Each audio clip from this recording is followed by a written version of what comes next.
chapitre sur les probabilités, nous allons voir ce qu'est la loi binomiale et l'appliquer dans une situation avec un arbre pondéré.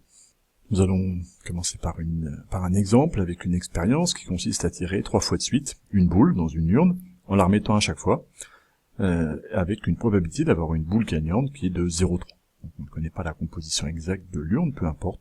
On sait que le gagnant a une probabilité de 0,3, donc 0,7 probabilité 0,7 de perdre. Si on appelle x la variable aléatoire égale au nombre de succès, eh bien on est clairement là dans un schéma globalement de Bernoulli, avec la probabilité de succès 0,3, p donc 0,3, n qui est égal à 3, et on va essayer de travailler maintenant avec cette variable aléatoire. Pour ça, on va se doter d'un arbre pondéré. La variable aléatoire qui compte le nombre de succès va donc être forcément compris entre 0 et 3. Cherchons l'événement correspondant à 3 boules gagnantes, gagnant, gagnant, gagnant. La seule issue possible va être ici, où on gagne 3 fois de suite. Maintenant, ça c'est la situation où grand X est égal à 3. Calculons maintenant la probabilité que grand X soit égal à 3. Comme nous sommes sur un arbre pondéré avec des épreuves indépendantes, on a déjà vu ça dans une vidéo précédente, la probabilité de cette branche-là est le produit des pondérations 0,3 multiplié par 0,3 multiplié par 0,3. Probabilité que grand X soit égal à 3 est égal à 0,3 fois 0,3 fois 0,3, soit 0,027. C'est la probabilité d'avoir 3 succès.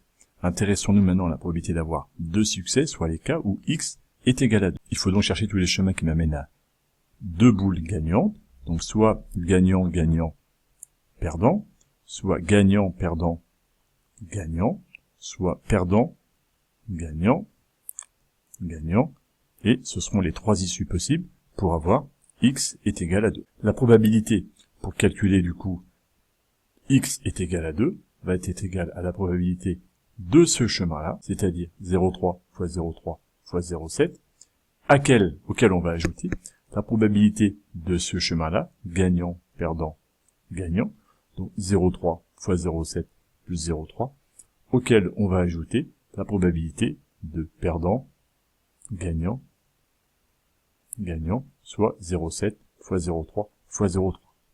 Voilà donc les 3 situations qui m'amènent à 2 succès, et la probabilité totale, P de x est égal à 2, va être égale à cette probabilité, plus celle-ci, plus celle-ci. Et on obtient, en faisant plus simplement le calcul, 0,03 fois 0,7, plus 0,3 fois 0,7 fois 0,3, plus 0,7 fois 0,3 fois 0,3, 0,189. La probabilité donc d'avoir 2 succès, P de x est égal à 2, est donc égale à 0,189. Si on s'intéresse maintenant aux différentes expériences qui ont un succès, il va donc y avoir la première tentative gagnant qui serait suivie de perdant et de perdant. Celle-ci mènerait à un seul succès. L'autre chemin mènerait à perdant, implique après d'avoir soit gagnant, perdant, soit perdant et gagnant. Il y a donc 3 chemins qui m'amènent à avoir un tirage gagnant, et pour calculer la probabilité totale de ces 3 chemins-là, il faudrait ajouter cette première probabilité, 0,3 fois 0,7 fois 0,7, à celle-ci, 0,7 fois 0,3 fois 0,7, à celle-ci, 0,7 fois 0,7 fois 0,3. Et la probabilité que x, ma variable aléatoire x, soit égale à 1, sera donc la somme de ces 3 probabilités correspondant à ces 3 chemins, et cela nous donnerait p de x est égal à 1, et qui est égal à ce qu'on vient de dire, donc les 3 chemins que nous venons de trouver. On observe quand même une symétrie dans ces 3 fois le même produit, on arriverait à 0,441. La dernière valeur possible pour x sera 0, correspond au schéma perdant, perdant, perdant, avec une seule issue possible, qui serait avec la probabilité de 0,7 fois 0,7 fois 0,7, qui nous amène à la probabilité que x soit égal à 0, et 0,7 fois 0,7 fois 0,7, 0,343.